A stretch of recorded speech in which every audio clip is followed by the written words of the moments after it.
Welcome, everyone. Thank you for joining us for this NAC at Home program. My name is Mitch Case, and I'm with the National Arts Club.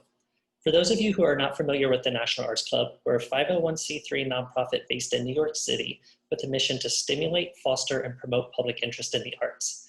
Annually, the club offers more than 150 free programs to the public, including exhibitions, theatrical and musical performances, lectures and readings, and much more. For more information about the National Arts Club, you can visit us at nationalartsclub.org, find us on Facebook, Instagram, Twitter, and YouTube. If you are interested in becoming a member of the National Arts Club or would like more information, please email admissions@thenationalartsclub.org.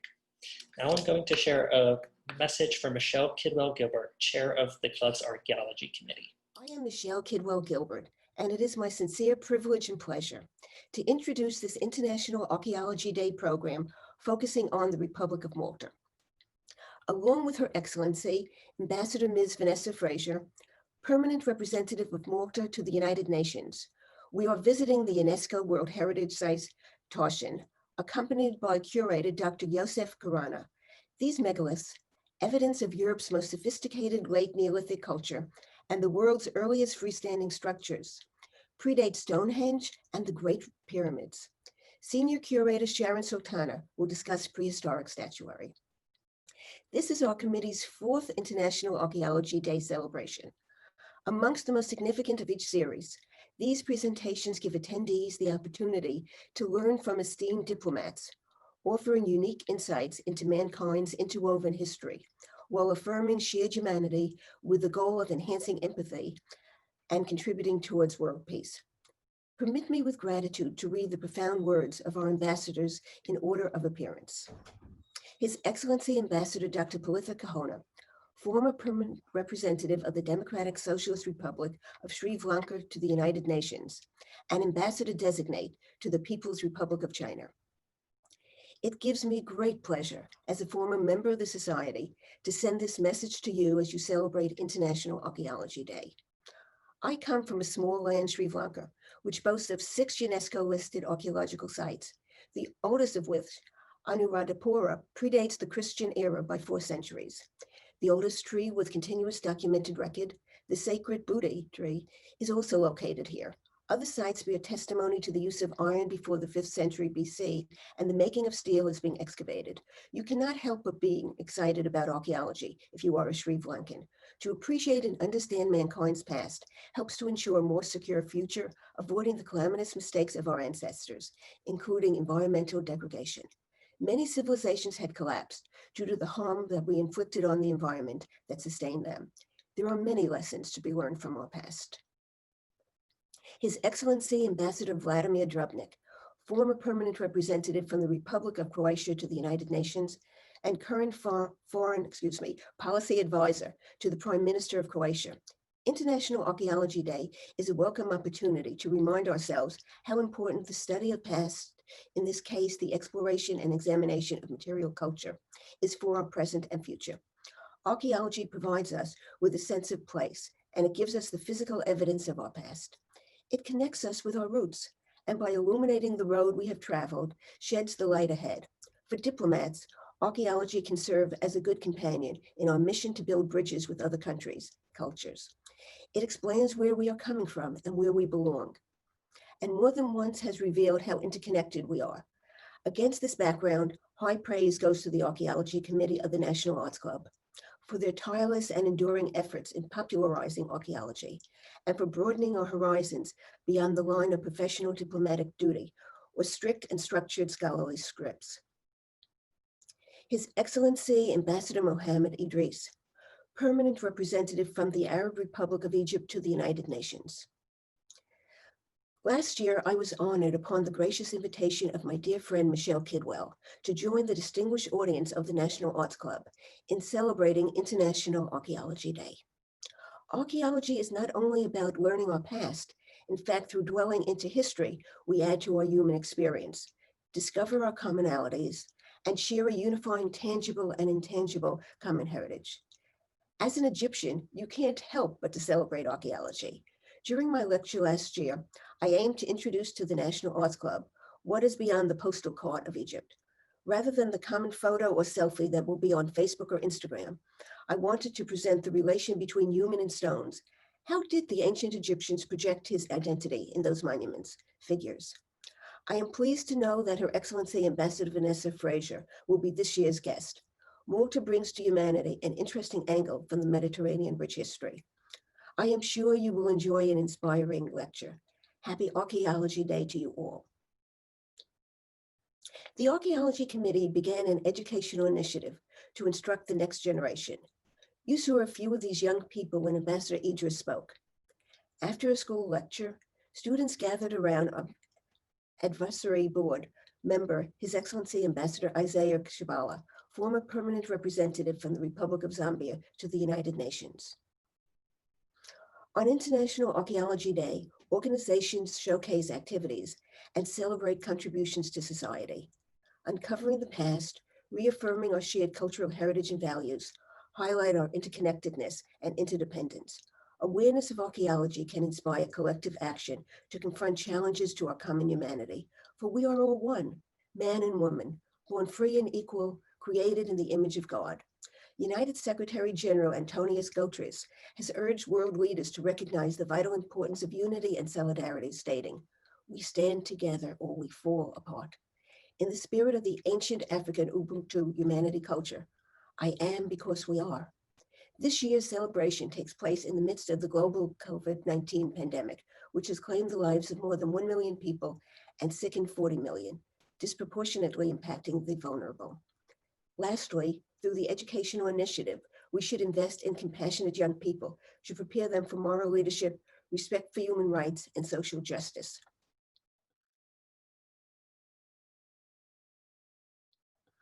It is my distinct honor to request that Ambassador Frazier address our audience. Thank you. Thank you, Michelle, for your introduction. And I also thank you, Mitch, and the Archaeological Committee within the National Arts Club for this invitation. I'm very honored and excited to be with you all today. Ladies and gentlemen, thank you for joining us this evening. Well, I'm actually in Malta, so it's this evening here. It's a privilege to share with you a part of Malta's archaeological prehistory. My intention is to start with a general overview of the island, its people and their origins. Today, we know with more certainty that people who grew crops and raised animals arrived in Malta from Sicily, which is actually visible from Malta. They arrived over 7,000 years ago, as can be evidenced by these structures. The Maltese Islands might have even been visited seasonally before that, and the link with Sicily and the surrounding islands was ever present throughout prehistory. But how the Neolithic developed in Malta was unique. In the 4th millennium BC, different megalithic sites started emerging and becoming more complex concurrently. Although the Maltese Islands are barely 300 square kilometers, more than 30 such sites with varying complexity and number of structures in each have been discovered. It was only with the advent of carbon dating that these structures were confirmed as having been prehistoric. Apart from these structures above ground, the inhabitants buried their dead communally in hypogea, which had features resembling these structures. Use of these structures continued until about 2400 BC, when the Neolithic period in the Maltese Islands came to a halt. The Bronze Age people reutilized some of the megalithic sites for different purposes. Thus, Taoisean, the site we will be visiting today, became a cremation cemetery, while Skorba and Borch Nadur, which we will also see during the presentation, became dwellings. It was the discovery of the cremation cemetery at the Taoisean Temples that marked the discovery of the Bronze Age period in Malta. The late Bronze Age in Malta is defined by hilltop fortified settlements, indicating that people might have felt less safe when compared to previous periods. Prehistory came to an end with the arrival of the Phoenicians on the island, probably first as traders and eventually settlers. Today, we chose Taoisean Temples as the site which best encompasses the temple period and the transition to the Bronze Age. I invite you now to join me on this tour in the expert company of its curator, Joseph Caruana. Thank you. Merhaba. Welcome to the Taoisean Temples. I am Permanent Representative of Malta to the United Nations, Vanessa Frazier, and I'm here with Joseph Caruana, the curator for these temples. Among the Neolithic structures found scattered around the Maltese islands, the Taoisean temples are the one that most echo the spirit of the people inhabiting the islands at the time. This is due to the high level of artistic and technical accomplishments you can see in their construction, their carvings, and the objects found within. The Taoisean temples were discovered by a farmer who was ploughing his land, and rocks began to emerge. Taoisean, a famous archaeologist who was excavating a site nearby, the Colossal Statue, got to know about this and commenced excavations, by the end of which 4 structures, which we nowadays call temples, emerged. These first excavations were of national importance because it was the first time a large prehistoric megalithic complex was excavated in Malta. This taught us so much about our past, closing the gaps of knowledge for other megalithic sites which had not been thoroughly excavated, all of which makes the temples important for archaeologists and many interested people worldwide. So much so, together with the remains at Hajar-Im, Najdra, Ġgantiya, Tahajrat and Skorba, Tarshin is inscribed in the World Heritage List as the Megalithic Temples of Malta. These structures aren't unique in the surroundings. Around here we've got the Cordine Temples about 900 meters away. We've got also the Halsaflina Hypogeum, which is less than 500 meters away. And a little bit to the west we've got the Santa Lucia Hypogeum, which is a site which hasn't yet been excavated. And I understand that these structures, which are strewn all over the island, were deemed so important that megaliths were used to build them. Exactly. Their houses are built of different material, much less durable. And while they were used for over a span of 1,000 years, it seems that the activities within these structures never changed because it looks like the remains that were found and the objects which were found were the same. Exactly. They were the same and they spent the whole 1,000 years. So the construction of these temples are very interesting because they were built with an outer wall and an inner wall, which were then filled with rubble, which included pottery and other items. And the pottery and organic material inside was very important for us archaeologists in order to be able to date different structures, even in the same complex. And obviously the structures which were used here distinguished themselves from the homes at the time because of the megaliths which were used also. Exactly. Homes at the time were basically a circular structure made of mud brick. Very, very different, not made to last. So this is the East Temple, which was built at the same time as the South Temple and have a similar structure, 2 sets of apses along a corridor with a niche at the back. The East Temple shares a common wall with the Central Temple, but can be accessed independently through this threshold. Between the East and Central Temple, we've got a staircase as well. This isn't a unique feature to Tarshin, but other staircases are found in megalithic sites such as Tassirj and Tahajrat. The passageway leads into the Central Temple. Instead of turba flooring as found in the East Temple, the outermost apses here are paved with large stone blocks. And on the way into the Central Temple, the remains of an excavation can be observed in the part of the paved floor which is missing. This excavation shows that one of the megaliths forming the wall of the apses is resting on a spherical stone similar to the ones observed near the entrance of the South Temple. This find shows that these stone spheres were probably used for the locomotion and positioning of large megaliths. This structure is the most complex found on the island. It is made up of 3 sets of apses on either side of a corridor with a niche at the back. The interesting thing about the structure is also the visual interplace. So, looking inside the structure, you will observe how the floor rises into a platform at the end of it. Apart from the visual barriers, which we just mentioned, the rising floor in this structure, there are also physical barriers. In order to enter the structure, one would have to overcome this stone, which also showed that there was access which was limited to certain persons to the structure. There are many interesting things to see here. This one particular vessel was hewn out of one rock. And it was originally found here, not in its current location.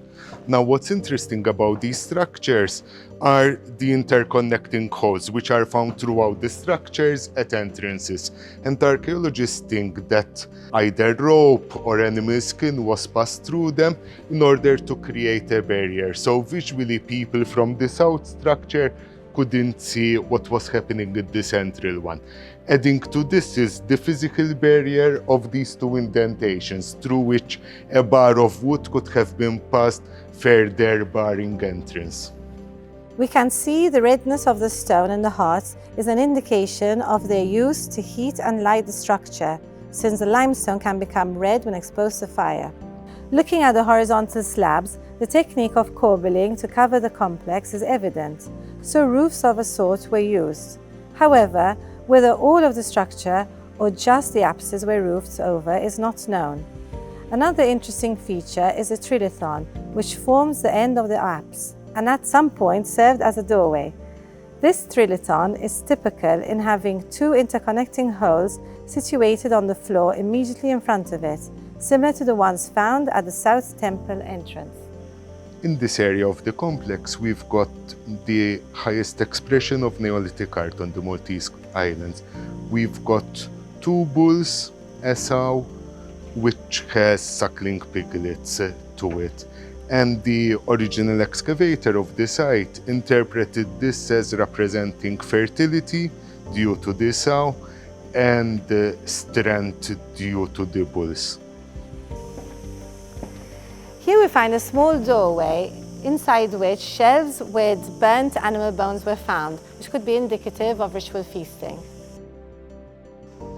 Over here we've got the end niche of the South Temple, and what's interesting is that the visual overplay we talked about before of the rising platform occurs even here. And we can see that a large stone forms the facade of this platform. This is a replica. The original is at the Museum of Archaeology.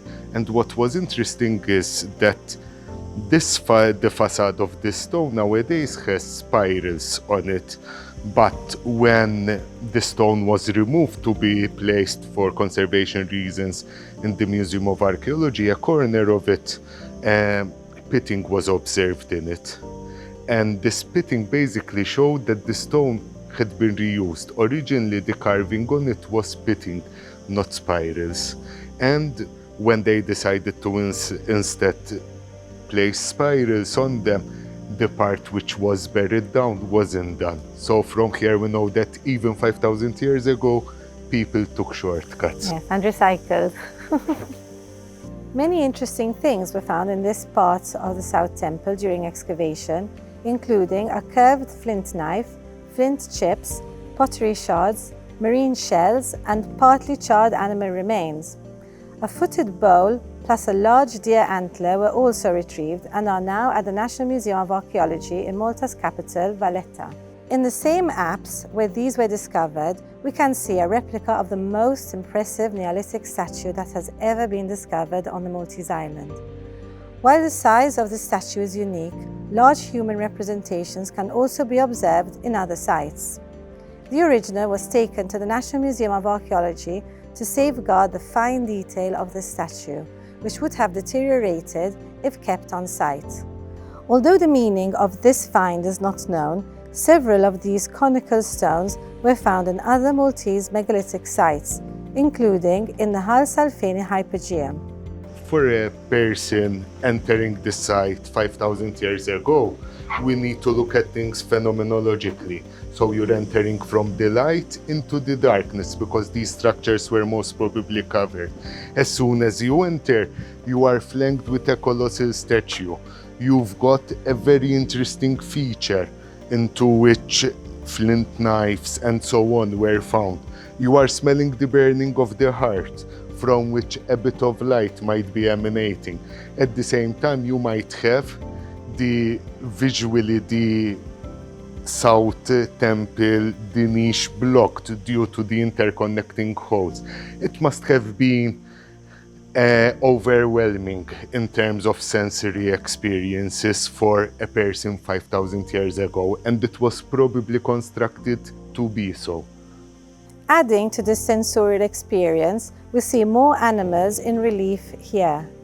This frieze shows 4 goats, a pig and a ram facing another frieze of 22 goats divided into 2 rows.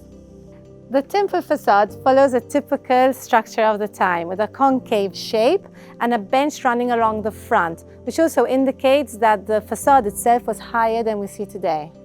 What's interesting about the semicircular facade is the fact that it seems to embrace the visitor who might have used the structure in ancient times. The spherical stones seen here and found across the site were thought to have been used in order to transport the very large and very heavy megalithic stones from where they were quarried to the site.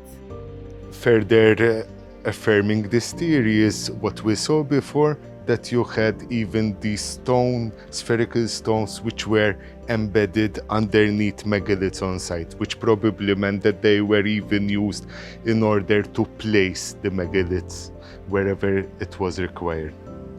Whilst we refer to these structures as temples, in reality we're not sure what they were used for in prehistory. They probably had an economic purpose, a social one, they might even have had a religious purpose. These things nowadays are much more well-defined and separated than they have been throughout history, and in this case might have been through prehistory. The site is a Stone Age site, but in Malta, the temple culture basically disappeared around 2400 BC, and suddenly the Bronze Age dawned in Malta. And the Bronze Age people, the first phase of the Bronze Age people, used this site. And they used this site as a cemetery where they interned their cremations. And this is why the first phase of the Bronze Age in Malta is called the Taoisean Cemetery phase, whilst the last phase of the temple period in Malta is called the Taoisean phase. This also indicates the importance of this site. By the 20th century, the site was covered over and used as a field for agricultural purposes. However, its research and excavation is very important. This is a World Heritage Site, which gives us an invaluable insight into mankind's history. Protecting the site, we see a temporary shelter, which is completely reversible and does not damage the building in any way. Thank you, Josef, for this walkthrough. It has been extremely interesting. I hope that you have enjoyed it and that we have given you a taste for what we have in Malta. However, the only way to really appreciate what we have is to come to Malta and to visit the more than 30 structures of the kind that we have on the island.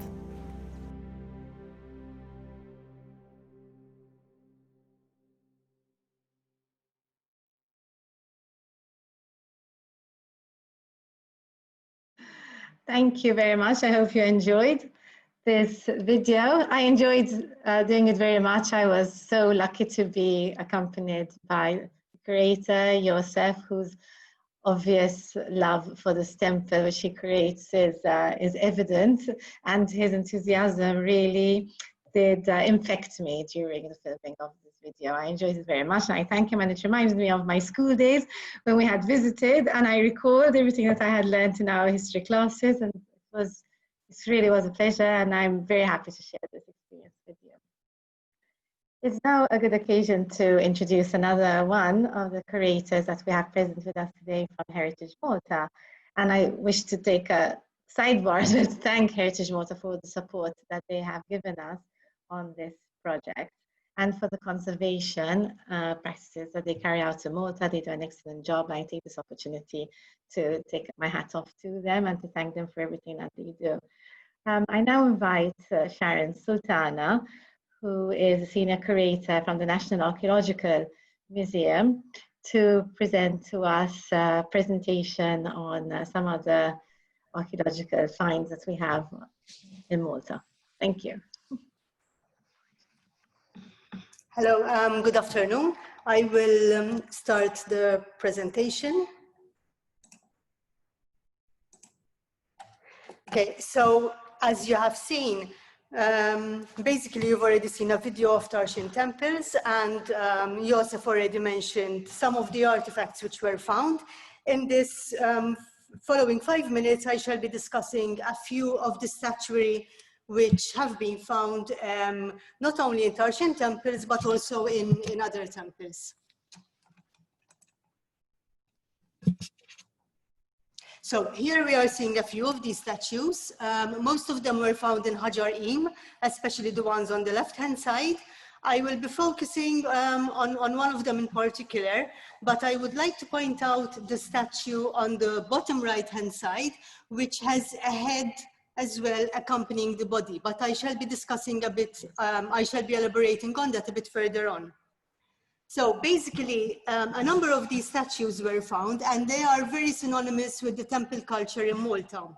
Up till a few years ago, these statues were referred to by a number of names, namely the Fat Lady, the goddess of fertility, the mother goddess, well, basically anything to do with the female fertile worship. Some decades ago, this theory has sort of been revisited. And we basically are now seeing these statues as being asexual, which means that it could either represent a female or a male person. If one had to picture a sumo wrestler sitting in that position, he would have the same proportions. And it is important to note that none of these statues, this one and even the previous ones that I have shown, have a head. Instead, most of them have a socket, a hole, instead of where the head should have been, which gives us an implication that these statues had interchangeable heads. Now, with regards to fertility, even though we can't say for sure that these represented goddesses of fertility or gods of fertility, we can very easily say that fertility would have played a very, very important role for these prehistoric societies. Basically, by fertility, I mean fertility of the land that they were tilling, fertility of the animals that they were rearing, and even fertility of themselves. Without that fertility, their lives wouldn't have been sustainable, especially on a small island like ours. These two statues, if you look at them, they look quite the same, but the one on the left is half a meter tall, half a meter in height, and it's made of stone. Most of the statuary we have is made of the local Globigerina limestone, which is the stone that we Maltese still use nowadays to build our houses. It's a very soft stone, and it's quite easy to carve, which is why we have a lot of carvings from the stone, but then it's also very easy to deteriorate, which is why most of the statuary and most of the decorated stones that were found in the temples were brought inside to the museum, basically for conservation reasons. The one on the right is very small, it's 6 centimeters high, and it's made of alabaster, which is a material which we don't have in Malta and which would have definitely been imported. If you look closely, you can see that they have the same sort of like proportions and the same positions of the hands. Most of the statues in a standing position have the same positioning of the hands, with one by the side and the other one under the breast. Now, the meaning of this position, we still do not know. Don't forget, we are talking about a prehistoric period, and therefore some of the theories we have could just be hypothetical. We have already seen this statue in the video before this presentation, and basically this is a colossal statue. It would have stood up to somewhere close to 3 meters high when it would have been a whole in its whole proportions. But I am showing this slide here to show you the decoration on the skirt.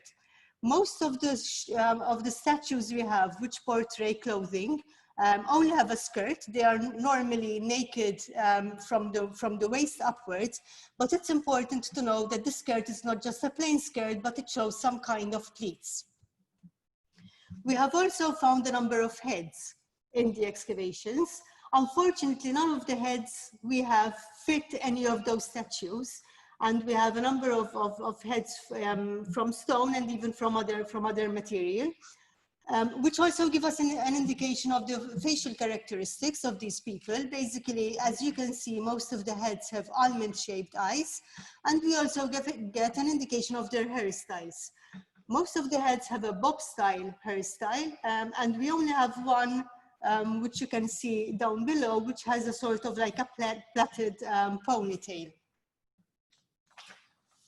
Now, I have said before that most of the statues we have are asexual. Well, this is definitely female. She is what we refer to as the Venus of Malta, and she was found at Hajar-in. She's very well made, and she's made of clay. And it basically, if one can look and zoom in onto her backside, you can even see the shoulder blade. So when they wanted to show a female figure, they were practically artistic enough to be able to do that. So we have definitely female and we have definitely male representations. We have a number of Phelic representations coming from all the temples. We have some basic Phelic representations like the one on the left, but we also have others like the one on the right, which basically commentary, and we also have some sort of encased in architectural features. One of the masterpieces of the museum, well, basically the highlight, and she's also like an icon of Maltese prehistory, is the Sleeping Lady. She was found in the Halsaflina Hypogeum, therefore a burial context. And basically we have a very exquisite statuette, which is basically 12 meters in width, and basically 12 centimeters, sorry, 12 centimeters. And basically we have a statuette of a female person, definitely female, because you can even see the breast coming out from under her arms, in a sleeping position. Now, whether she is sort of showing us that she is in eternal sleep, considering that she was found in a burial context, it's difficult to say. But it's also important to note the skirt. Again, we have the pleats, and we also have some more decorations.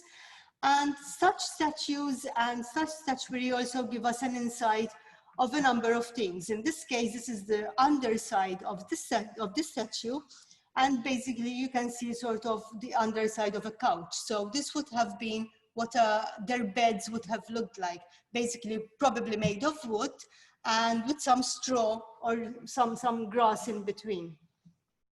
Now, to conclude, this is my favorite statuette. It's very small, it's 2 centimeters high, and it shows an embracing couple. It's two people hugging each other. And basically, it's my favorite because it shows that even though we're talking about prehistoric people, thousands of years ago, they were still people like us, with feelings like us, with needs like us.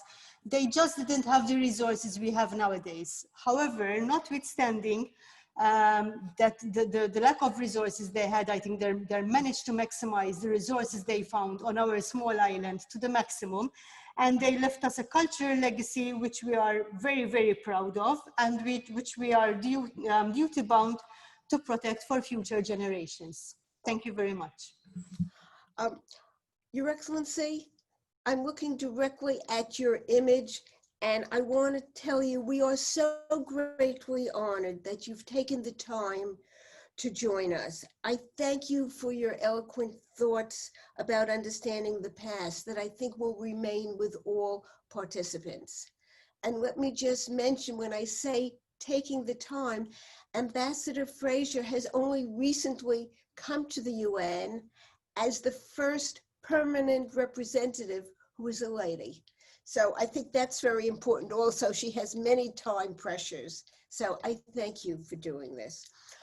What I would like to do now is suggest some context for the statuary and the wonderful images of Taoisean.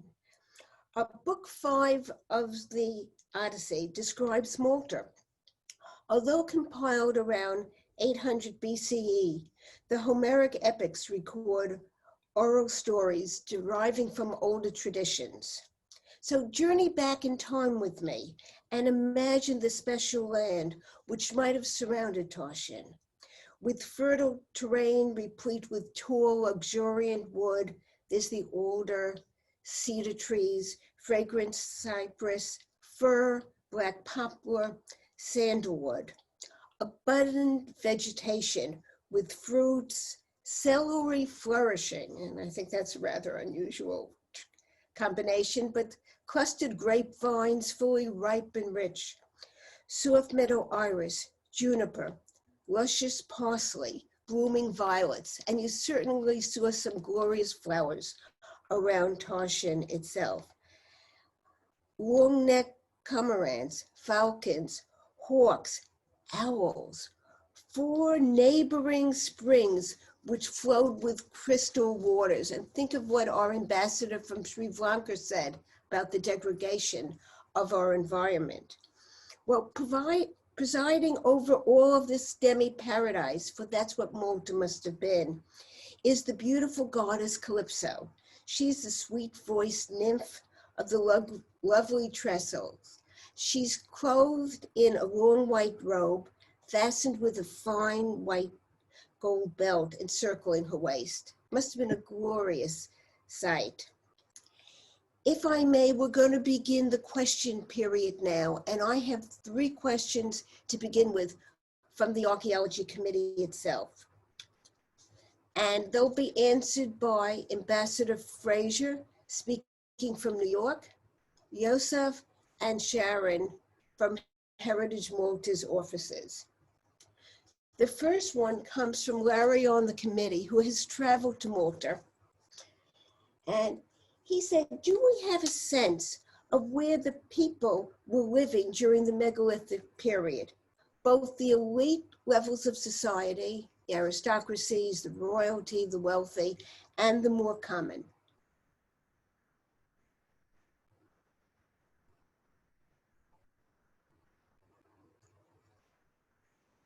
I'm sorry, can you repeat the last bit? I'm very sorry, I had a pause. The problems with the broadcast were not.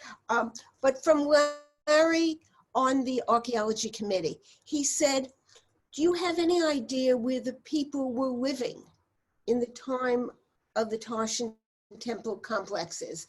And he was curious both about the elite members of society and the more common regular people, who were the workers on the monuments. I will stand definitely corrected by the 2 curators that we also have present from Heritage Malta. From what I remember from my experience on the site is that there were other structures close by which were housing dwellings, and in fact during our tour we did talk about the difference in the structures from these temples to other dwellings that were found. Megaliths were used, for example, here, while others didn't have.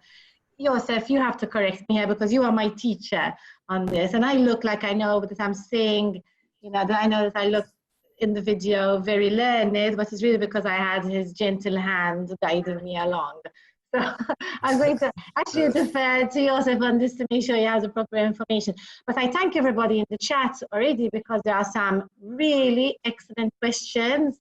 And I remind everyone that, we should read the chat to be able to answer the questions from there. In order to answer the question, some of these structures we know emerge from dwellings. And we know that from a site called Skorba, where basically we find evidence of probably dwellings which date almost all phases of prehistory, and which then suddenly these are replaced by a megalithic structure, one of the temple structures, which literally eats into one of the huts which was there previously. Apart from that, we know from a site in Gozo that structures were found. The structures were about 5 meters long, and they seem to have a small annex just next to them. In terms of social stratification, we do not really have any evidence for that. And a case in point is the fact that these people buried their dead communally. And you will find all ages buried in the same place. We know this through excavations at the Shara Circle, where we have even stillbirths buried with people who were 60 and 70 years old. So in terms of social stratification, in terms of an elite, we haven't really got any evidence for it. I'm sure that there was a form of specialization in the period. You couldn't build such structures without having specialized skills, but that would be as far as I would go.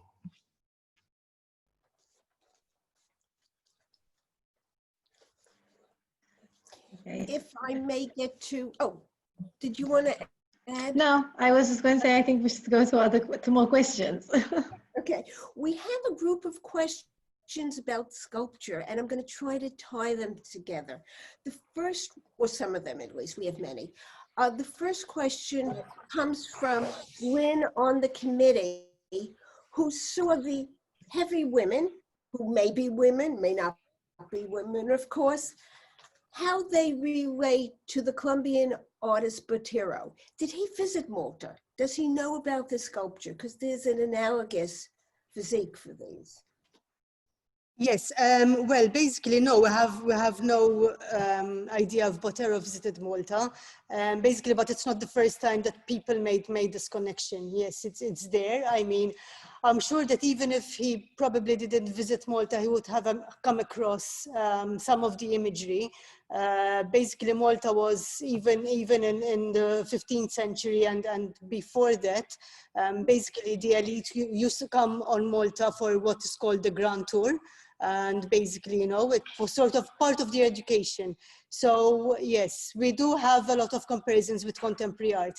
I did make, Michelle, if you allow me, I did make a few points of some of the chat questions which were asked, and I will just go through them quickly. Someone asked if there are paint on the statues. On some of the statues, yes, there are. There is red ochre, especially on the sleeping lady. She still has traces of red ochre on her. Someone asked from where they would have gotten alabaster, because it's not a local resource. And basically alabaster would have been brought over from Italy, possibly via Sicily. We already said that the first people came over to Malta from Sicily, and basically they still had this sort of trade going on. So they would get things like alabaster, greenstone, obsidian, and other tools. Someone even asked if we had stone tools. Yes, there were stone tools made of stone, of flint, of chert, of obsidian, and even of wood. To the question if there were heads that fit the statues, we have found no heads which fit the statues, except one which I showed in my first slide, which was from a different context, because it was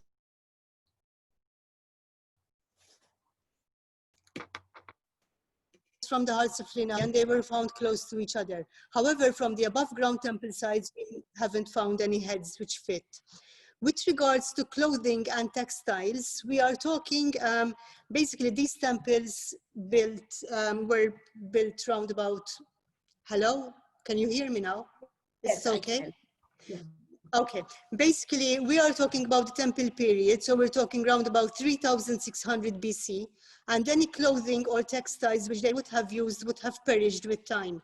Our soil is very acidic and we have a very dry climate, so basically things like clothing would perish by time.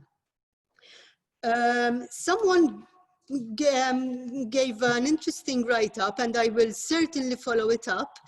And I will try to find a way to answer the person who asked about the Phelic representations, and here asking if they were circumcised. I will have to look into that, and I will have to answer him. It's a very interesting point to make, and I will certainly give the person who asked an answer later on. With regards to whether there was writing in the temples or in the hypogea, let's, like I said, these temples date to 3600 BC. It's way before writing was invented, so there is nothing. We just have spirals and pitted decorations and carvings of animals and figurines, basically. Someone also asked, and it was a question that I had raised when we met the other day, the evidence of paint on the sculpture. Yes. So what paints from natural minerals, what do they use? Yes, they would have used ochre. Basically, ochre is an iron oxide which is found in the soil. It's found locally as well, and we have like red ochre and yellow ochre. They would also have used like charcoal, but basically red ochre is the predominant paint they would have used to decorate the statuary, to decorate. We also have chalcedony hypogeum, which has ochre inside. And we also have some of the temples, there's evidence of plaster, and they would have also been decorated with red ochre. Mm-hmm. Thank you. I have some more questions. The next one comes from the Archaeology Committee again, and this is directed really to the ambassador. Has Malta suffered in terms of tourism with COVID right now? The areas around Taoisean, certainly Valletta. What is the situation? Yes, of course. Unfortunately, we have suffered from it because in the initial period before summer, we did actually close our airports also, and there were only repatriation flights which were allowed. So clearly, Malta has 360 days of sunshine. We have a very long period, a very long touristic period. So anywhere from Easter time to Christmas really, but really all over throughout the year we can have tourists in Malta, and many of the tourists that actually come for artistic or cultural heritage reasons more than for the sun and the sea do come off the usual peak season. So we certainly had months without flights, and then when we reopened our airports in June, we did experience also a surge in COVID cases in Malta. So we're being very careful. Whilst the cultural sites have opened up, and these particular sites like this temple and other temple sites in Malta are open air, so therefore it is a bit safer to visit them rather than an indoor venue. Clearly, unfortunately, we have seen a decline in touristic statistics in Malta. Okay, thank you. I have two questions right now, and we can take a little longer because these are such fascinating questions from everyone. From Cynthia, she noted the spiral designs in Taoisean. Do we know what it means, or do we have an idea what it means? And I guess that Your Excellency or Joseph, if one of you could answer. Yeah, I think maybe Joseph can answer, because I should have asked that question myself when I was on site, because I'm quite curious about it. In terms of the spiders, there's a huge debate about what they might mean. There are trees, some people have said that they represent particular species of trees. There are people who say these are waves. The theory I subscribe to, previous curator came out with it, Ruben Grima, and I think they truly represent waves basically. And what we are seeing whenever spirals are depicted is a border between what might be considered land and what might be considered sea within the temples themselves. A representation of that. Thank you. There's an interesting question, and I want to put it in a bit of context. And that is AIA, the Archaeological Institute of America, for Archaeology Month, really, is having Skype a scientist. And the other day I went on a fascinating discussion of Roman toilets and traditions with a professor from Brandeis University. So if it's available online, you may want to look at it. I don't know that for a fact, but we have a question about do we know anything about the toilets? Because certainly there are some from Crete, which is also early. But again, think of Taoisean, think of these megaliths as the first freestanding, the earliest buildings that predate so much else. We do not have any evidence of any plumbing, any toilets, and so on.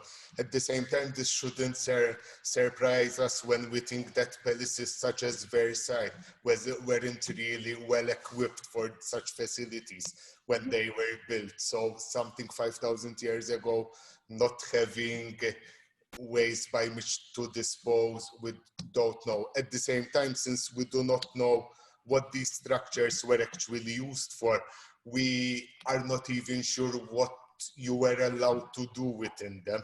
So maybe ablutions and so on might have been highly inappropriate in such a place. Okay. Some questions that interrelate, and this was also from someone on the archaeology committee, I think it was Larry, who had asked about people, Phoenicians and all, going to Cyprus. And we have a question here about the connection of other cultures with Cyprus. Was it an entity, a unique island? Certainly the alabaster speaks to trade. But the Phoenicians were the first settlers in Malta. The Phoenicians come from what is now Lebanon. But the Phoenicians were the great traders of the Mediterranean at the time. And it is what links, and they come to Malta via Sicily. So they used to trade in purple dye. Purple dye at the time was a very high-end product. Yes. And they sailed the Mediterranean with their trade. And so there are links, the Phoenician culture, to all the islands in the Mediterranean through the Phoenicians, because they were the traders of the Mediterranean in the time, at the time. Thank you. And in fact, our language, Maltese, still today actually comes from the Phoenicians. And whilst it is a Semitic language written phonetically with the Roman alphabet, with the Arabic alphabet, but it is a Semitic language. The closest Arabic language to ours is the Lebanese language. Till today, that is the closest Arabic dialect to ours. And there was contact between Lebanon and Egypt going all the way back, which brings me to our next interrelated question. And it happens to be from the great actress Dana Ivey, who's very involved with all manners of archaeology. And I know she's been a board member of the American Research Center in Egypt. So it's nice to be able to mention some of these eminent organizations. Dana asked that she heard that the civilization disappeared around 4,000 years ago. Do we really know? Oh, and then she wrote she has heard, but what contributed to its collapse? Shall I? We know that this civilization literally seems to have vanished off the face of the earth, the society, around 2400 BC. We're not sure what brought about this collapse. There are theories which talk about environmental degradation.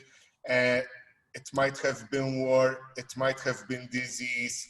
My problem with the theory of environmental degradation is the fact that normally with environmental degradation, what you will see is a drastic reduction in a population, but not the complete desolation of the place.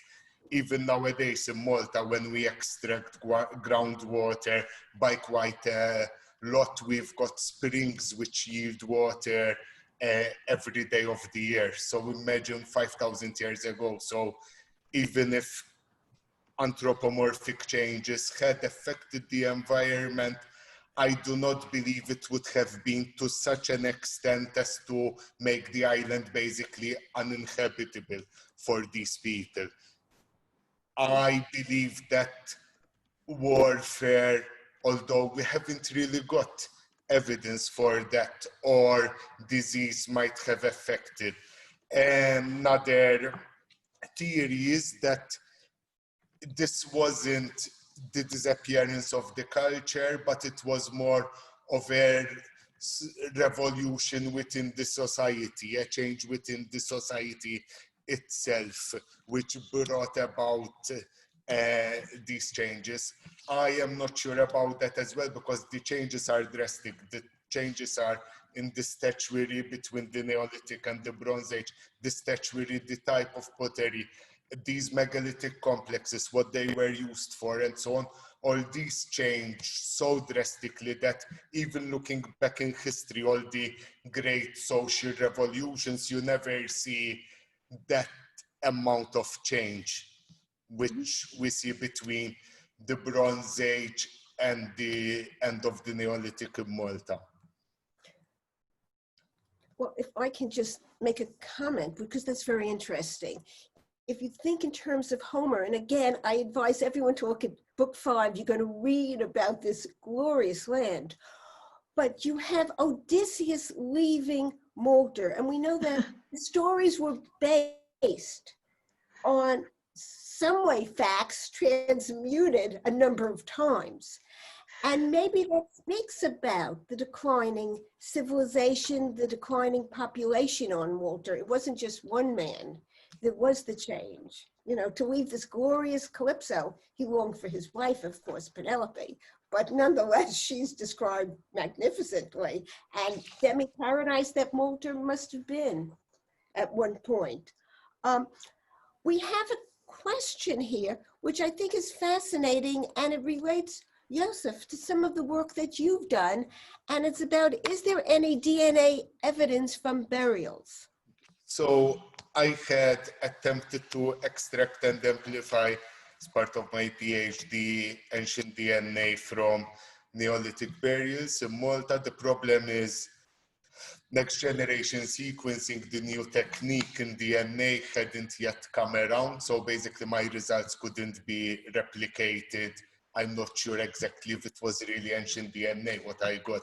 The good news is that a collaboration between Heritage Malta, Superintendents of Cultural Heritage, the University of Malta, the University of Cambridge, and the University of Bristol was studying this the last 2 years, basically, and they should be publishing interesting results really soon. So even I am looking forward in order to see what they are going to find with the new techniques, which were not available over a decade ago. Thank you. Before I close this program, I want to mention a couple of readings. There's obviously been great interest in Malta, which I'm delighted. In New York, there was an exhibition around 10 years ago, I think a little less, at the Institute for the Study of the Ancient World. I remember getting some of the publications at the time. They may still have additional copies. I gave mine to a Maltese friend, so I no longer have it, but I'm holding up Archaeo magazine, and this has an issue devoted to megalithic Malta. And perhaps we can put the reference for this online, Mitch, if I give it to you, because I got it. I have 3 copies of Archaeology magazine from AIA, which have wonderful articles about Malta. I'm going to give you the dates for these, because some of you may have it in your library or access to it. Very dark here, but we have July, August 1997. Another one is July, August 2004, and November, December 2016. So you all have great readings ahead of you in addition to Homer. I'd like to give my thanks for allowing me to host this amazing program. My deepest respect and appreciation to Ambassador Frazier for her remarks about preserving antiquities. And really, we've seen from her how the past enriches the present. She was selected as Woman Inspiring Europe, which I think could be transformed into Woman Inspiring All, because her presence was remarkable. It's a privilege to learn from her, as well as from our 4 extraordinary diplomats who shared their wisdom earlier. Today's event could not have been produced without the excellent collaboration of Mr. Giovanni Battista Budgig, the Deputy Permanent Representative of Malta to the United Nations. Numerous others you've seen too, but there were more behind the scenes in Malta. The Archaeological Institute of America, the National Arts Club's expert staff, and the Archaeology Committee itself, whose members were thrilled about this project. I thank you all, and if you have some additional questions, you can write to us at archaeology@thenationalartsclub.org, and they will be relayed to the ambassador and our 2 experts. I thank you all for joining us. Thank you, Michelle. And on behalf of the National Arts Club, I just want to say thank you to everyone for joining us. Please check out nationalartsclub.org to find upcoming programs. Have a great day, everyone.